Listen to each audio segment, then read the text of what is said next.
Assalamualaikum warahmatullahi wabarakatuh.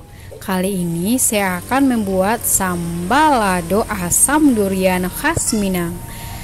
Cara membuatnya mudah sekali, bahan-bahannya pun mudah didapat ya, simple, sederhana, rasanya juara. Ini ada asam durian atau lebih dikenal dengan tempoyak ya. Dan ini ada cabai giling kualitas bagus. Ini cabai gilingnya yang tawarnya. Masukkan ke dalam wajan. Ini ada daun kunyit. Disimpul, masukkan air.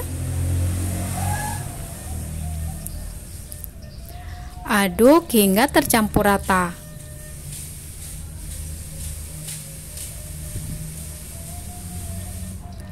Setelah tercampur rata, masak sampai mendidih sambil diaduk biar tidak lengket ya di wajannya. Uniknya sambal lado asam durian ini tidak menggunakan bumbu seperti bawang. Tidak heran ya kalau saat musim durian harga bawang merah anjlok turun. Karena proses memasak asam durian atau sambal lado ini tidak menggunakan bawang merah atau bumbu lainnya. Setelah mendidih baru masukkan ikan kering tawar atau di sini lebih dikenal dengan bada kering. Masak lagi hingga sedikit airnya menyusut. Pastikan asam duriannya kualitas bagus juga ya.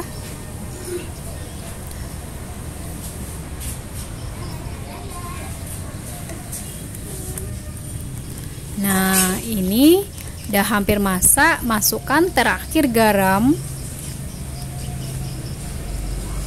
Ini tidak perlu lagi pakai penyedap rasa ya, karena rasanya sudah enak.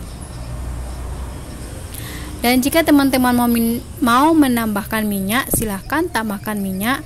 Kalau lebih bagusnya minyak kelapa ya. Nah, ini dia sudah matang seperti ini.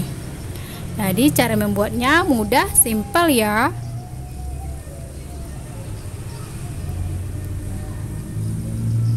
Nah, ini dia sambal lado asam durian khas Minang sudah masak. Oke, terima kasih ya telah menonton video saya. Jangan lupa dicoba di rumah. Assalamualaikum warahmatullahi wabarakatuh.